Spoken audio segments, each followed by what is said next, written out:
Military establishment के हवाले से एक बड़ी इंटरेस्टिंग खबर है, मैं पढ़ के सुनाता हूं। मुझे तो बड़ा मजा आया खबर सुनने के बाद। नाज़रीन, ये खबर है जनरल नदीम अंजुम के बारे में। और जनरल नदीम अंजुम जो है ये DGISI थे जब इमरान खान साहब की हुकूमत का खात्मा किया गया। फिर ये रिटायर हो गए। इनकी भी एक्सटेंशन की ख्वाहिश थी जो अधूरी रह गई। रिटायर हो गए DG साहब, और आजकल इनका कोई पता नहीं है किधर है। लेकिन इनके दौर में मुझे जबरी तौर पे लापता किया गया। अरशद शरीफ इनके दौर में शहीद हुए। इनके दौर में इमरान खान साहब को गोलियां लगी। इनके दौर में जो है वो पाकिस्तान तरीके इंसाफ का रजीम चेंज कर दिया गया। तो जनरल नदीम अंजुम साहब कोई बड़े मकबूल आदमी पाकिस्तान में नहीं। लेकिन मजे की बात यह है कि PTI हो गई या जमहूरियत पसंद हो गए, वो इनको गालियां दें, बुरा भला कहें तो बात समझ आती है। अब कैप्टन सफदर इनके खिलाफ हो गए। कैप्टन सफदर कहते हैं जावेद चौधरी को इंटरव्यू देते हुए कि जनरल नदीम अंजुम अगर ना चाहते तो आपकी हुकूमत ना होती। ये उनसे सवाल किया गया चौधरी साहब की तरफ कि जनरल नदीम अंजुम अगर ना चाहते तो आपकी हुकूमत ना होती, आपको बड़ा सपोर्ट किया, वो आपके मोहसिन है। ये जावेद चौधरी साहब ने कहा। तो कैप्टन सफदर कहते हैं कि नदीम अंजुम सपोर्ट करते तो 2/3 अक्सरियत आ जाती। मैं नहीं समझता कि नदीम अंजुम इतना कॉम्पिटेंट जनरल था कि वो इतने बड़े मुल्क का मुस्तकबिल अपने हाथों में लेकर कामयाबी से हिमकनार करता। यानी ये इलेक्शन जो 2024 का हुआ तब भी Nadeem Anjum was the DGISI, पूरा इलेक्शन चोरी हुआ। तो अब भी नून लीग उनको भी गालियां दे रही है। जनरल बाजवा को तो ये गालियां दे ही रहे थे, अब ये जनरल नदीम अंजुम को गालियां दे रहे हैं। जो मौजूदा DGISI और फील्ड मार्शल है ये भी खातिर जमा रखें। जैसे इनके इक्तदार का सूरज ग्रूब होगा इनको भी गालियां पड़ेंगी और यही जमातें देंगी, क्योंकि इनको हाजिर ड्यूटी माई बाप चाहिए। हाजिर ड्यूटी माई बाप, यानी जो इस वक्त ओहदे पे बैठा हुआ है उसको ये माई बाप बनाते हैं। जनरल नदीम अंजुम के बारे में ये चू नहीं कर सकता था कैप्टन सफदर और बाकी लोग, लेकिन जैसे ही जनरल नदीम अंजुम गया अब उसको भी गालियां दे, जनरल बाजुओं को भी गालियां दे। ये जो अभी जर्नैल मौजूद है ना, इनको एक मशवरा है, या तो ये सारी जिंदगी रिटायर ना हो, बंदोबस्त कर दें कि हमने रिटायर होना ही नहीं, या फिर ये अपने आप को इस बात के लिए तैयार रखें कि यही सियासी जमातें जो बातें ये आजकल तन्हाई में उनसे कर लेते हैं ना, ये कल को उन्होंने सस्ते दामों सौदा कर देना है और ये सारी चीजें पब्लिक के सामने रखेंगे, फिर बड़ा मजा आएगा। और हमेशा ये ऐसा ही करते रहे हैं तो मोटी खोपड़ी है ना, बात समझ नहीं आती। तो अच्छी बात है, इसी तरह चीजें जो है वो एक्सपोज होती हैं।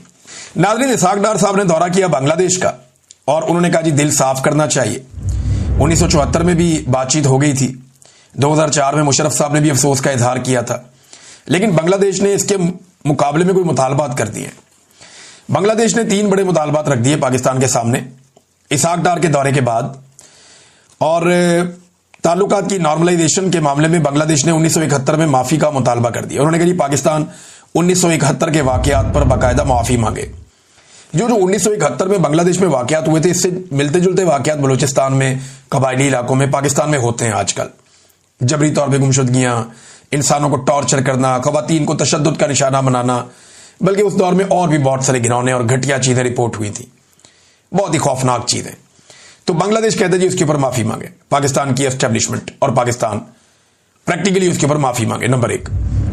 नंबर 2, 1971 के बाद दोनों ममालिक के दरमियान जायदाद और असासों की तकसीम का मामला तय किया जाए। बांग्लादेश को लगता है बहुत सारी चीजें उन्हें मिलनी चाहिए थी, 71 के बाद जो उन्हें नहीं मिली तो वो चीजें उन्हें दी जाएं। अगली चीज उन्होंने ये कही कि 1970 के साइक्लोन मुतासरीन के लिए आई हुई गैर मुल्की इमदाद की रकम बांग्लादेश के हवाले की जाए। साइक्लोन के मुतासरीन थे वहां बहुत सारे, इमदादी रकम क्योंकि पाकिस्तान को मिली थी तो वो यहां पाकिस्तान के पास थी, तो बांग्लादेश कहता जी वो आप हमें दें, उस पे हमारा हक है। और वो क्योंकि मुतासरीन वहां पे थे लिहाजा वो रकम अब हमारे हवाले की जाए। और एक और उनका जो मुतालबा है वो ये है कि जो बांग्लादेश के अंदर रह गए थे बिहारी या जो पाकिस्तानी है उन्हें वापस पाकिस्तान में बुलाया जाए। ये वो बड़ी डिमांड्स हैं जो बांग्लादेश की जानिब से की गई हैं और ये रिपोर्ट भी हुई है। नाज़रीन, शेर अफजल मरवत साहब का मामला दबी नहीं रहा। शेर अफजल मरवत साहब जानबूझकर ऐसा लगता है खबरों में रहना चाहते हैं और मामले को उछाल रहे हैं। मेरे ख्याल में उन्हें खामोश रहना चाहिए था, उनको पार्टी के अंदर भी लोगों ने मशवरा दिया था। ऐसा लगता है कि उन्होंने अपने मुस्तकबिल का फैसला कर लिया है और अब वो सिर्फ मुनासिब वक्त का इंतजार कर रहे हैं कि वक्त आएगा तो मैं पार्टी छोड़ दूंगा और ये मलबा मैं डालूंगा सोशल मीडिया पे या PTI के लोगों पे कि मैंने इनकी वजह से ये पार्टी छोड़ी और फिर मैं इनकी मुखालफत करूंगा। अब फ्रस्ट्रेशन ऐसी है कि वो कई मरतबा अपने लेवल से नीचे गिर गए। MNA है ना, मेंबर कौमी असेंबली है, साबिक मुबैना तौर पे वो जज भी रहे हैं शायद, तो उन्हें अपने लेवल से नीचे नहीं गिरना चाहिए, नीचे जाने वाली जो गुफ्तगू है वो उन्हें नहीं करनी चाहिए, लेकिन वो कर रहे हैं। इस वक्त ऐसा लगता है कि उनकी ज़हनी हालत मियां नवाज शरीफ साहब से मिलती जुलती हो गई और वो बड़ी तकलीफ में है। देखें, मरवत साहब को यह बात समझनी पड़ेगी कि उन्हें जो भी मिला इमरान खान के तुफैल मिला, दिया तो अल्लाह ताला ने, लेकिन इमरान खान के साथ जब तक लोगों को लगा कि वो वफादार हैं तब तक उन्हें लोगों ने बहुत इज्जत दी। लेकिन उन्हें एक बात और याद रखनी चाहिए कि इमरान खान सोशल मीडिया नहीं देखते। इमरान खान ने शेर अफजल मरवत को सोशल मीडिया की वजह से नहीं निकाला। सोशल मीडिया तो सारा का सारा शेर अफजल मरवत के हक में था।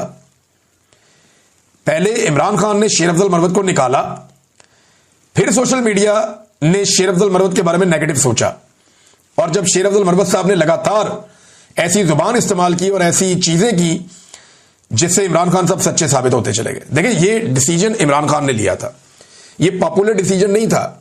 इमरान खान की पार्टी भी नहीं चाहती थी शेर अफजल मरवत को निकाला जाए, सोशल मीडिया भी नहीं चाहता था शेर अफजल मरवत को निकाला जाए, और शेर अफजल मरवत साहब भी पार्टी में रहना चाहते थे।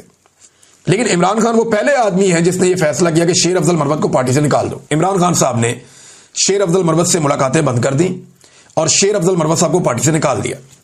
उस वक्त तो सोशल मीडिया शेर अफजल मरवत के साथ था, लेकिन फिर हमने देखा, देखते ही देखते शेर अफजल मरवत साहब ने बहुत सारे ऐसे काम किए कि इमरान खान साहब का फैसला पाकिस्तान तहरीक इंसाफ के सोशल मीडिया को और जो आम सोशल मीडिया पाकिस्तान का, चाहे वो ओवरसीज है चाहे पाकिस्तान में है, उन सबको लगना शुरू हो गया कि इमरान खान ने वो देख लिया था जो हमने नहीं देखा।